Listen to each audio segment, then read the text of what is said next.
All right, folks, you are in for a treat. Don't go anywhere because we have the quintessential luxury brand leader at EXP coming up next. And I'm talking about 3,000 houses sold and $2 billion in sales. Pete Middleton, Pete Knows Real Estate, coming up next on Cliff's Notes.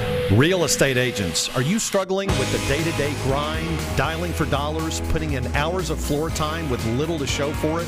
Are you looking for tips, tricks, and tactics to accelerate your career as an agent that will have you closing more homes, working with more clients, and earning more money than ever before? Hi, my name's Cliff Freeman, and I've spent the past 2 decades of my real estate career running one of the top brokerages in DFW and personally coaching over 1,000 high-performing real estate professionals across North America. I created this podcast to share the strategies and tactics you need to explode your real estate business. I guarantee it.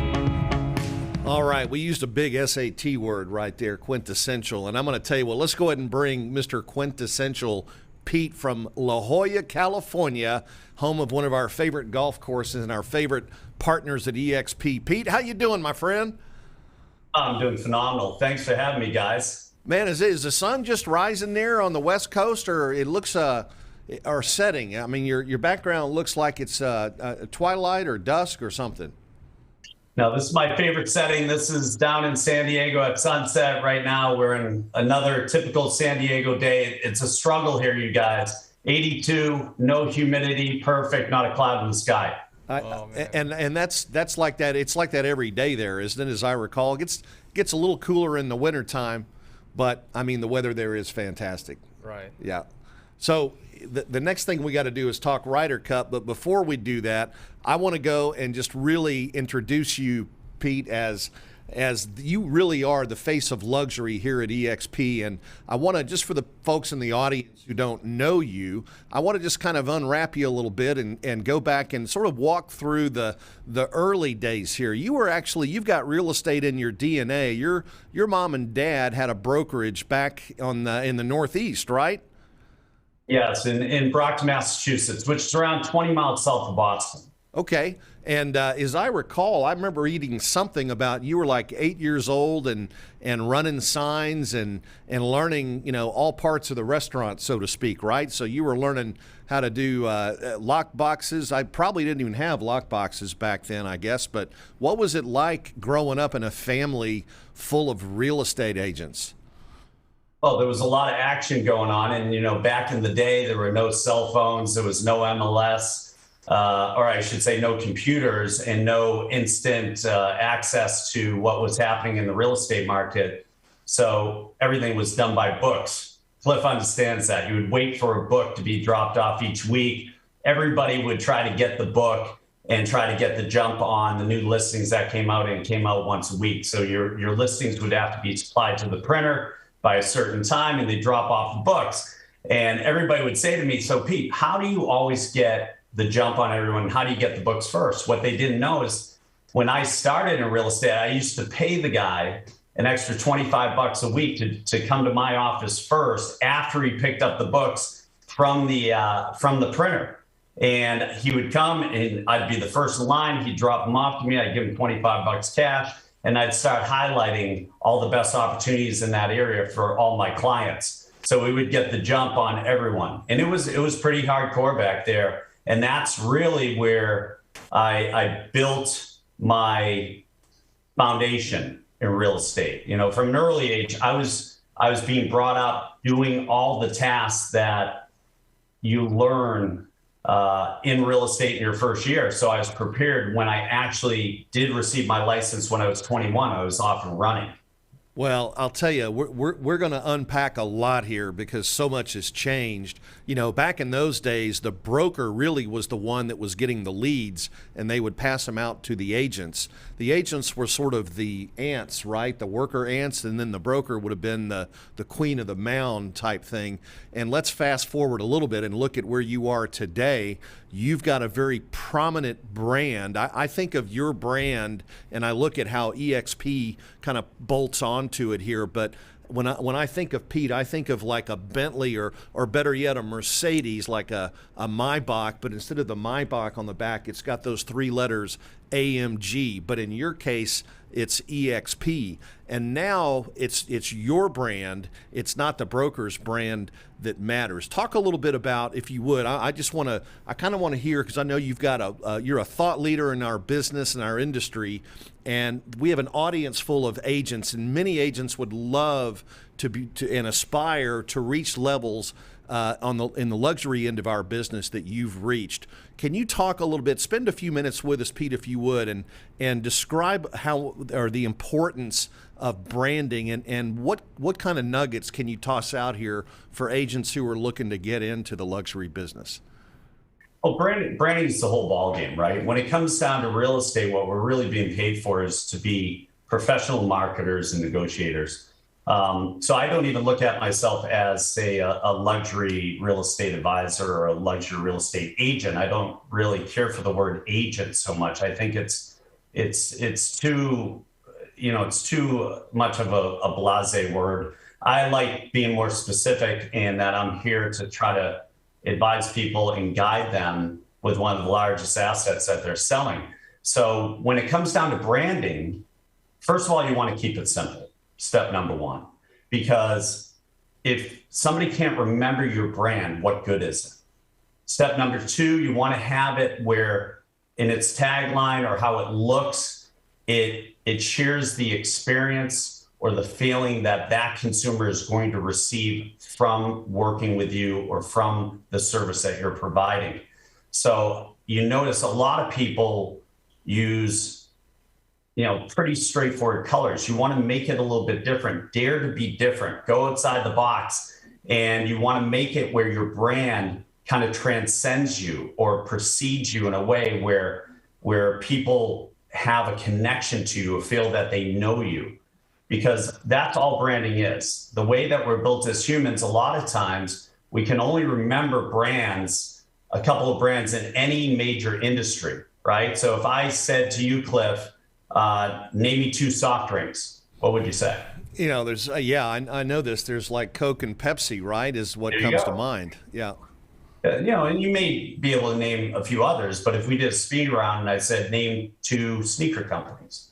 Yeah. Nike and Adidas, right? Yeah. And it's because they have repetition in their branding, and some of their branding is clean and it's easy and it's simple and it's straightforward. I saw a great quote the other day that Richard Branson, and I think Steve Jobs might have also said this, and they were talking about how hard it is to make a simple concept or system or brand, and that it's really easy to make a very difficult one.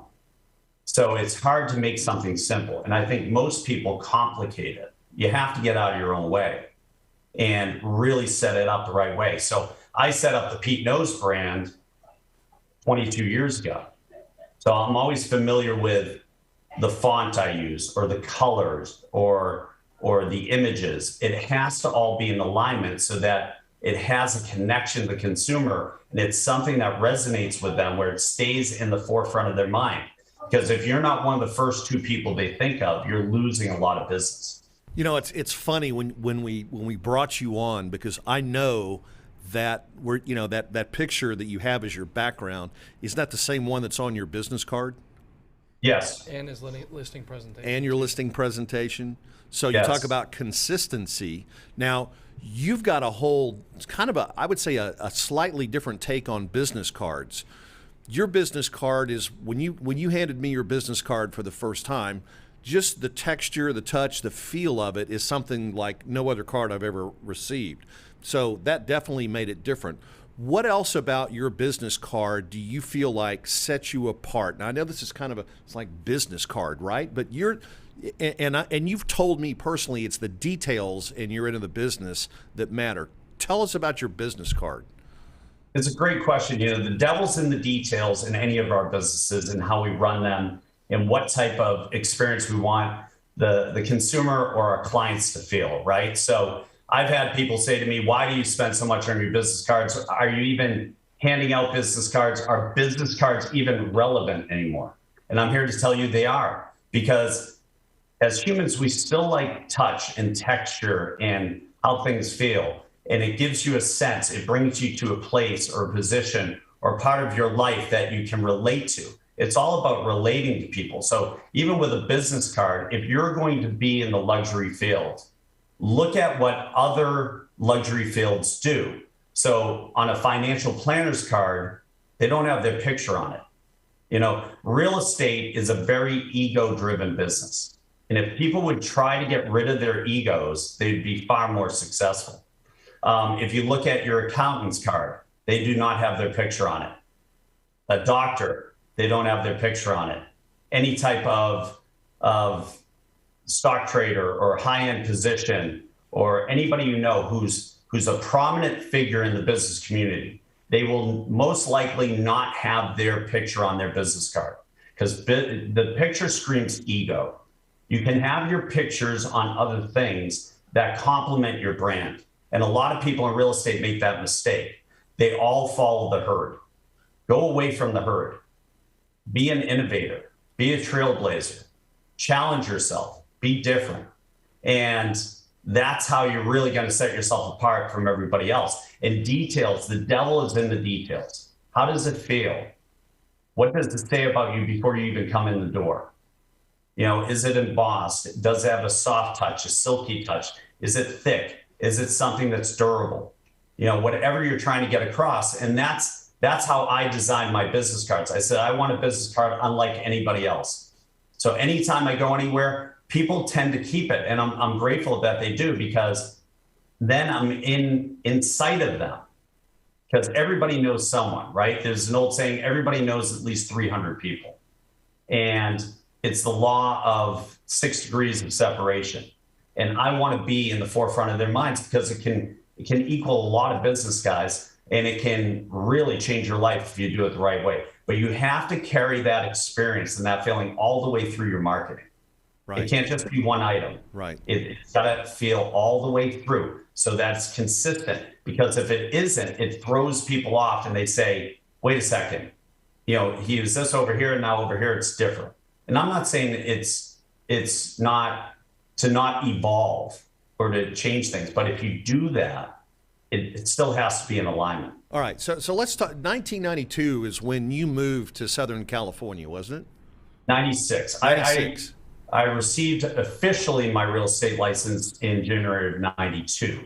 Okay. But 96 was when I packed up from the East Coast because I knew I didn't want to be there. And I golfed across America, and my golf game still stinks. But I golfed across America and landed in San Diego November 30th, 1996. Yeah, I've heard he's a sandbagger too, haven't you? I think he'll take your money on the golf course. I think so. I think number 3 has me. No chance. So when you started in San Diego and La Jolla, you were the new kid on the block, man, and Right. you scratched and clawed your way up and kept getting higher and higher and more sales and higher in the market rankings and so forth. Talk about how did you conceive of your brand, and did you start out in luxury? I mean, I see you've got 7, 8 million, 13, 14 million dollar houses listed now. How did you get started in Southern California in 1996?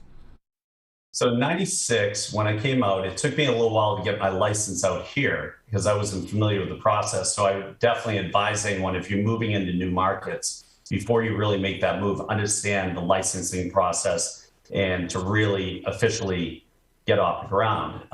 It took me quite a while because back then their system here wasn't technologically advanced, and it took a long time through the process. It took me around 4 to 6 months to get my actual license, which wasn't a bad thing. I always looked at the positive. It gave me time to really learn the lay of the land, the different locations, the different markets. And when I first started off, it was survival mode. That's what I'll say. And what I mean by that is I did everything and anything to get business.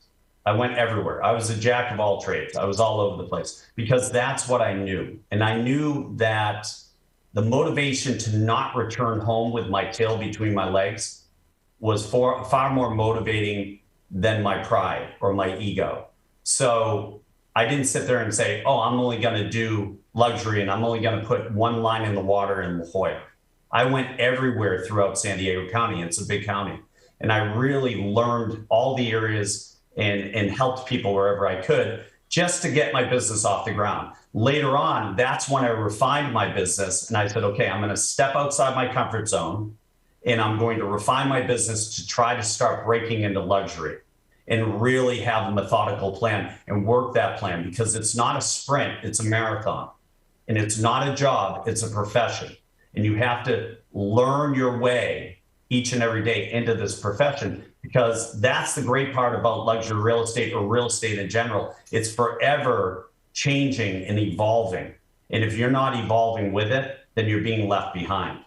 And that's really, to answer that question, when I methodically sat down and said, okay, I now know I want to be in La Jolla and I want to service the luxury areas around it or around San Diego. And how am I going to accomplish that? And that's where I really sat down and said, I don't want to be like every other agent and use Pete Middleton Real Estate or Pete Middleton with any different company.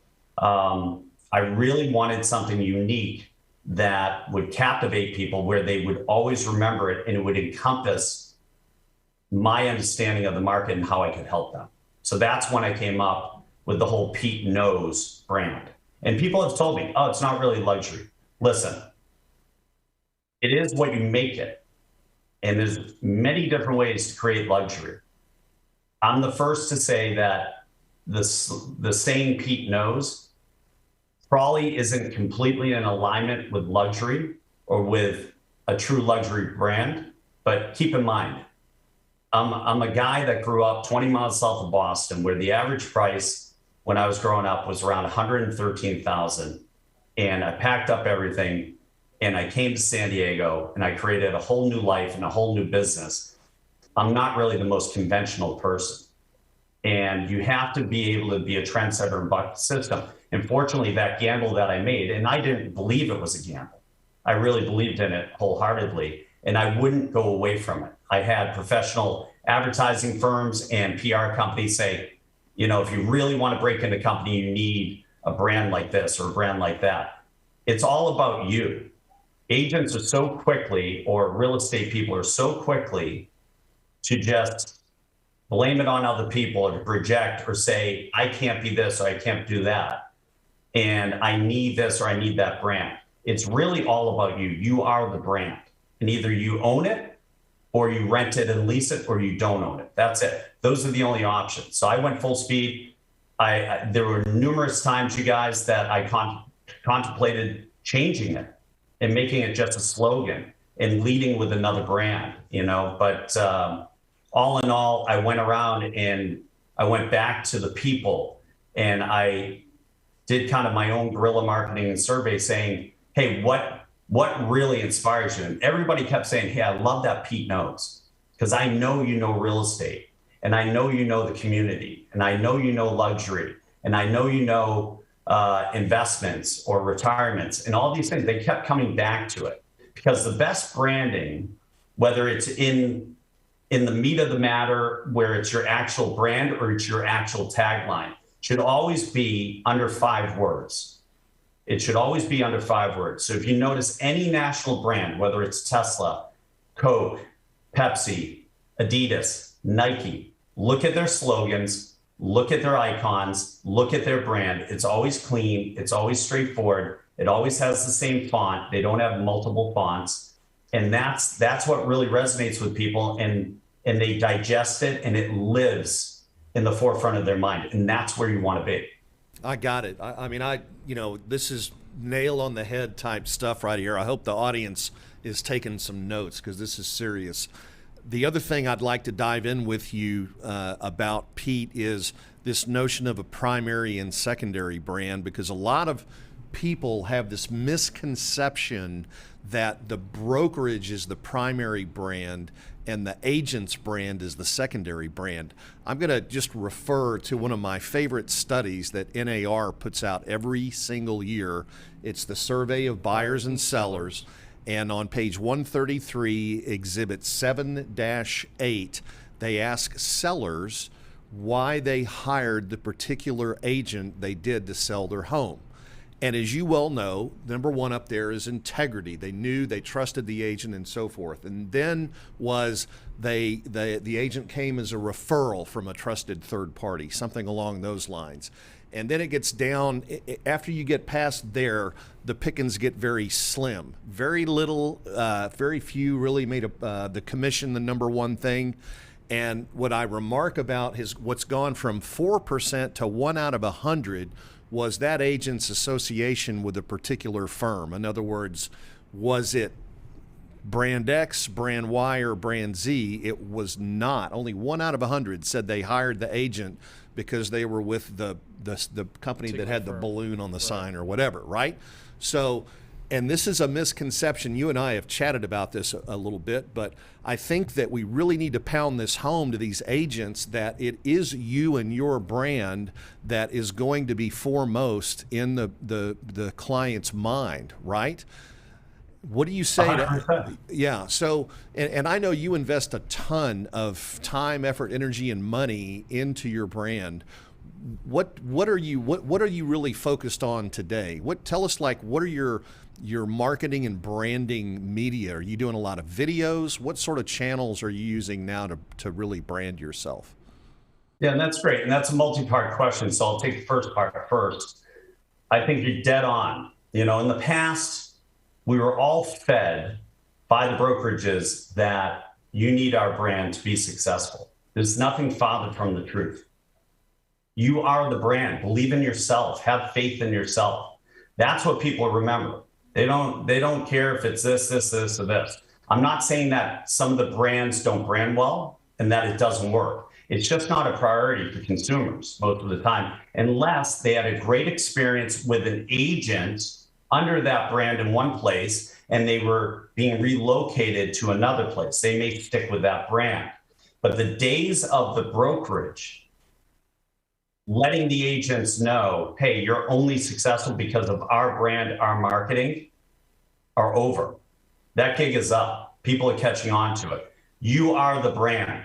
People work with you because they trust you, because you have integrity, because you have a relationship with them, or they know you, or they've seen you, or you have a certain process or feeling that you give to them to get them what they want. After that, then they'll look at the other aspects behind you. So it's always the agent first, and that is becoming more prominent every day. And then it's the brokerage or the platform that you're plugged into behind it. So I want to make that point first. To your follow-up question, when it comes to branding now and marketing now, it's a new day and a new age. Everything moves fast. Our society wants instant gratification. We're always trying to stay way out in front of the market and where it's shifting. A lot of our marketing has shifted to online and digital and direct to consumer through video and other different ways, not only pay-per-click, but to really be in front of them, right? If you really look at it, in the past, people would show up at offices or they would try to seek somebody out. Now there's two different types of consumers. There's consumers who will still go to houses and offices or look at magazines or look at things in hard form to do their research. Then they go back to their computer and they find the person that's personality aligns with them or experience aligns with them or what they have common traits with. They'll go to that agent. And then the second half are people who do all the research online and then go to the agent. So there's two different ways that consumers kind of find the people that are going to service them and help them, because we're in the service industry and everybody forgets about that. And that's how I would look at it. So everything's changing. I'm using a lot of great tools right now. My intelligent marketing dashboard is unbelievable. Gives me real-time analytics on where all my marketing online, whether it's Google pay-per-click, Facebook, LinkedIn, Instagram, YouTube, it shows me everything. And then I've been doing as much video as I possibly can because I know that the human brain doesn't know the difference between a podcast. They can't tell the difference between a video message, a commercial, a YouTube video, a quick text message video, all of it to the human brain is TV. It's all TV. And we resonate with TV. That's how the human brain processes video and video messages. So we're really trying to be in the forefront with videos. We're trying to be engaging. It's got to be short. It's got to be sweet. It's got to be to the point. You have to have a hook. You have to have a really compelling tagline so that people are immediately engaged and that it's quick and to the point and that they're getting value out of it. And that's what we've been trying to focus on and trying to be the leaders in luxury with that, because that's how you can really take it to the next level. Now, do we still do some traditional? Of course we do.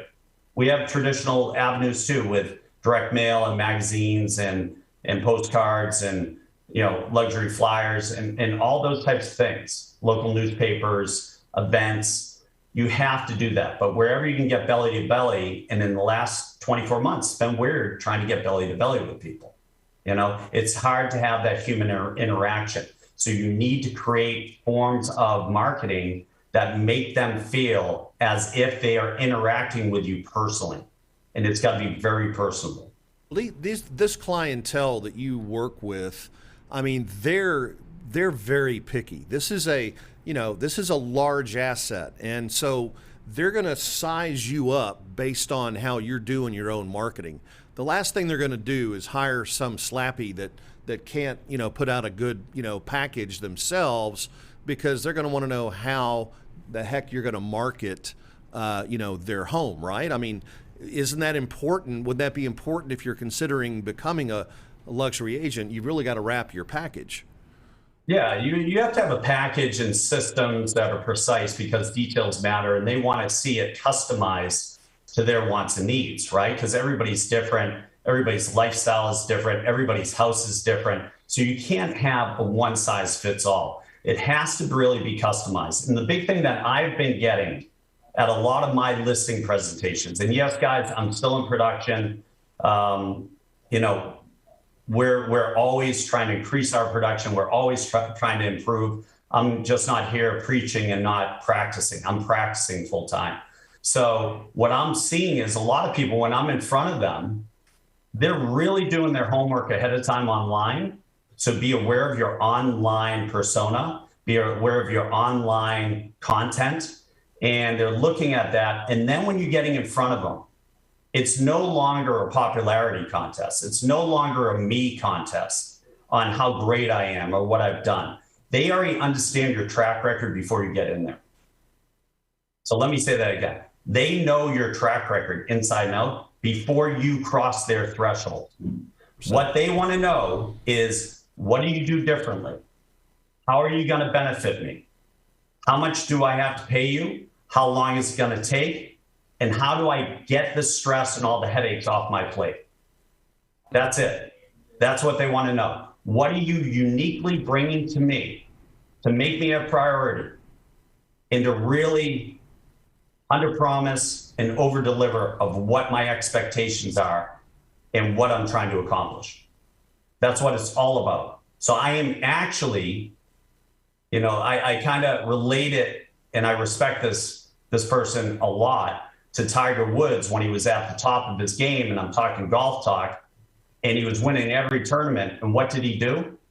He broke down his whole swing and recreated his swing, because he saw the game of golf evolving and he didn't want to be left behind. And he didn't feel confident enough with the swing that he had to really evolve and take it to a new level and have an advantage. So I'm constantly communicating with hundreds of the top luxury agents around the world, and everybody has similar stories. So what I do is I take down those stories or those hints or those messages, and I always try to evolve and get better from it. So I'm breaking down my pre-listing packets, how the presentations are, everything that we're doing consistently to redirect it now, all based on that individual. Nobody else exists outside of that luxury listing and that luxury seller. And how do I wow them? What do I do to really deliver a service that's above and beyond their expectations? That's going to exceed every single thing that they would think of, and what touch points do I have along the way? But first and foremost, I need a presentation that speaks to them, that enthralls them, that is different, where they say, this guy does things differently. He's going to get us to the promised land by not just following the herd and doing the same things. Anybody can make a video, but can you make a video and be strategic about it and know the analytics and target it to people where you're getting 50, 100,000 showings every time you put it out there? Because if you look at some of these videos, they're well done, don't get me wrong. Yeah. But they don't have the same reach, or they don't have the same result. And you have to look at the reach, the result, and how it helps your clients, your friends, right? That's the big thing. All right, so I'm just chewing my arm off over here, Pete, because you shook the local luxury market and the industry not too long ago when you jumped ship from one of the top, Coldwell Banker, one of the top luxury brands, over to this little brokerage called EXP. How has the marketing shift changed? Because when I see a lot of these luxury agents, the thing I see first is the brokerage, and then I see the who has the listing down at the bottom somewhere. How has your marketing shifted? Have you become less brokerage focused now in your marketing and more about your personal brand? What has it allowed you to do? Just, I mean, unpack this whole crazy idea of why you came to EXP for us. How about that? It's a great question. And I'm going back in time into my mind. So I really love this question. And I was talking to somebody on my team earlier about it because they asked me the same thing. I'll be the first to admit, when I moved from Coldwell Banker Global Luxury, and I loved my time at Coldwell Banker, and we had a great team going and so forth, but I constantly found them dictating to me what I could and couldn't do. And I knew that majority of the business derived from me. So I started losing faith in the brokerage and how their brokerage was connected to my personal brand, which I think is the priority, because they were always promoting themselves first, me second. It was as if they were driving the Maybach and I was sitting in the back. So at times it was good. It was relaxing. All the eyes weren't on me. But at the end of the day, they still owned the car and they still dictated where the car was going. And I never realized that I didn't really have true ownership. I was renting their name. I was leasing their brand. I didn't own my brand. And too many agents get caught up in that, and they go to these things because they don't have faith in their own personal brand. But if you look in between the lines, all the business and the relationships are derived from them. But they're giving big chunks consistently for either marketing, graphic design, or other systems that these brands have. And I'm not saying anybody's right or wrong. There's no right or wrong. But they're giving huge chunks out to these brands, and they're constantly on the wheel. And they have no exit strategy because they don't have ownership. So when I joined EXP, I had a ton of anxiety. People told me I would lose my family. I would go bankrupt. I would destroy my luxury business. I would destroy everything I worked for. I would have to go back to Boston and shovel snow. I mean, there was a lot of things thrown at me. And I sat there in a quiet place and I said, okay, let's look at the facts. Where has the business been coming from? And how can I take it to a new level? And I remember that day in my office, after signing up with EXP and having that huge wave of anxiety come over me. And I stood there and I rehearsed what I was going to say to my 24 high-end listings. And I called them, Cliff, and the response was unbelievable. I called all 24 sellers, and every single one said the same thing. They said, Pete, we didn't even know we were listed with Coldwell Banker. We thought we were just listed with you. Right then and there, I knew I was on the right path. And every single one relisted with me. Now, I come from a place of integrity. I believe in karma and manifesting your destiny in the universe and everything else. So I did give Coldwell Banker very ample time when I left. And what I did do, I went above and beyond in integrity wise. I said, look, if any of these 24 listings sell within the original listing date that we had it with Coldwell Banker, I will pay you your fee. If they don't, then it's mine solely. And I had it all in writing. And I delivered it to them. I had it signed and I had it notarized. And I lived up to that. And I'm happy to say that because a lot of people don't know how to handle that transition. It was a very difficult but easy decision and conversation with my manager, who I loved, who's a great, great guy, and he does a phenomenal job. But I made it really precise. I just walked in. I wanted him to know first, based on my decision. It wasn't anything aimed at him personally. And I said, look, I've been going through everything. I got offered a lot of money from Compass to bring my team over. I turned that down. I looked at every aspect of where real estate's going, technology, luxury real estate, and where I need to position my life, my family, and my business. And this is what I am going to do. This is what I'm putting into action. And it wasn't an easy decision. And I hope that you would find it in your heart to honor that decision and to support me. That's all I said. And, you know, you always get mixed reactions. However, I was determined and I was already on that new path. And the new path has not only been for me personally, and I'll share this with everybody out there, the biggest no-brainer ever in business, but it's elevated my brand in my marketing, in my game, and has reinvigorated my real estate life to places that you couldn't even comprehend for me. It's exciting. At one point, I was just caught up in the grind, working every day, and I felt like I had no exit, I had no out. I was under somebody else's thumb. Now I'm leading the charge. It made it fun again. It made it exciting again. And we're doing a lot of great things. And I was happy to report my first year, our business went up 56.5 million. Our second year, we're on track to do probably an extra 105 or 110 million in sales. And keep in mind, I came into EXP in October 2019.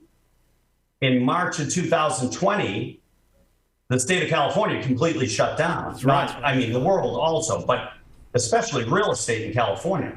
And I looked brilliant because I was with a platform that supported me and backed me up and had the right tools and technology to make my business seamless. So it didn't miss a beat. And it made me look great as if I was brilliant because it supported me getting through a very challenging time for everyone because we had to learn a new set of tools and real estate was forever changed. And that is a success story I want to share with everyone. That's not my ego. That's me blazing a path that you can follow. And my goal is not to only blaze a path, but to basically create a super highway that's paved for the future of other agents to come, because I can guarantee you one thing, it'll benefit you, it'll benefit your family, it'll benefit your business, and you will be an owner of the fastest growing real estate company and luxury real estate company in the history of real estate. And that's exciting. And so it's been better for you. Has it been better for your team members? And if so, how? It's been great for me and my family, but that's not the real story.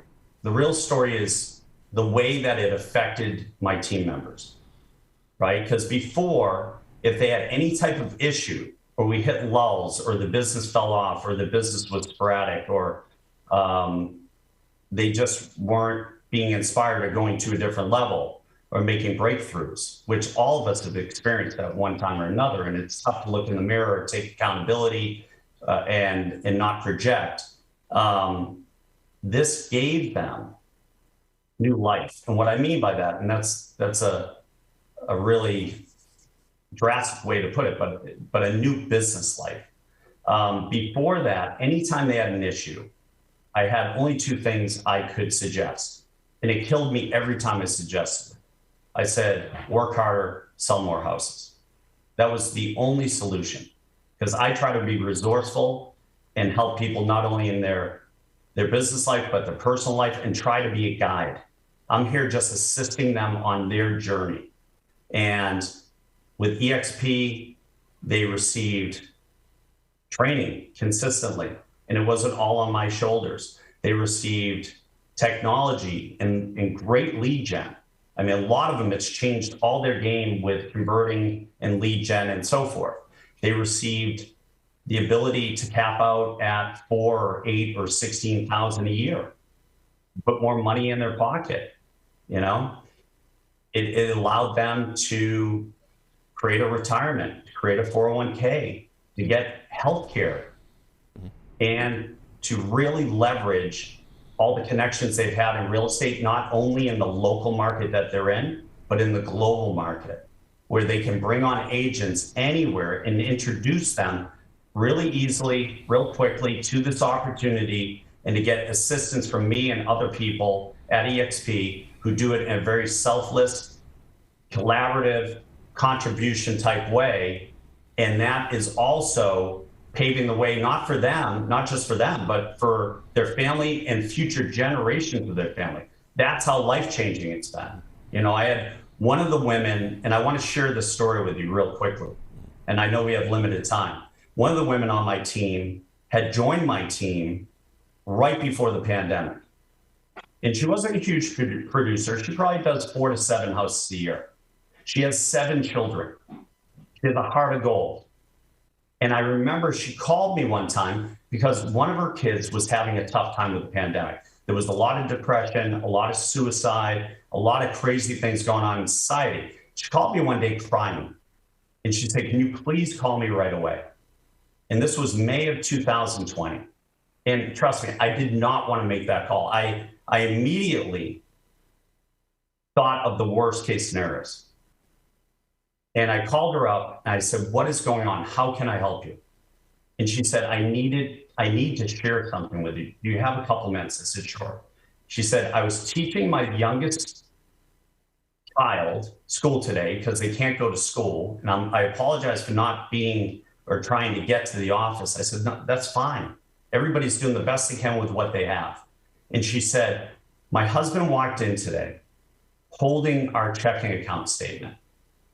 And she said, "I immediately froze up because typically he gives me a hard time about charging this or charging that.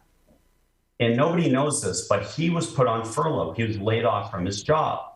So it's been very tough at our household with making ends meet, with 7 kids, homeschooling, and all this craziness going on."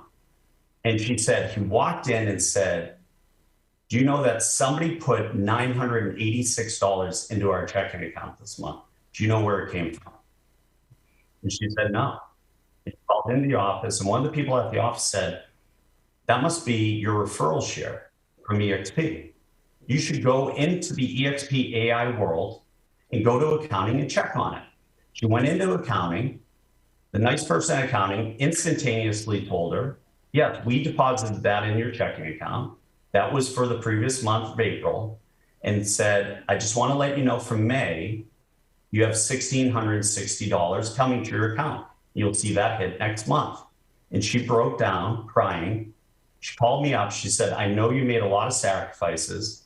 I know it would have been way easier for you to take over $1 million from Compass to go over there where your family would have benefited. And I remember you saying, as a leader, we all have to make our own decisions, but this is what I'm doing. And I turned this down because if I take the money, it only benefits my family and it will never benefit any of your families. And I want your families to benefit. I want to try to help change lives and get people in better positions so they have more time and energy and time with their families." And she said, "I just wanted to tell you how grateful I am. You put food on my table, gas in our cars, you paid our insurance, and you gave my husband hope to get through this because we're on our last leg and we didn't know where it was going to go and the family was going to split apart. And she said, I just want to tell you how grateful I am and how happy I am, and that you did make the right move because you made a profound effect on our lives and you basically saved us. And it was super, super like impactful to me. And that was my greatest accomplishment last year. And she's unbelievable. She has a huge heart. She introduced it to 10 agents, 8 have come on. She's now, those 8 have grown into close to almost 50.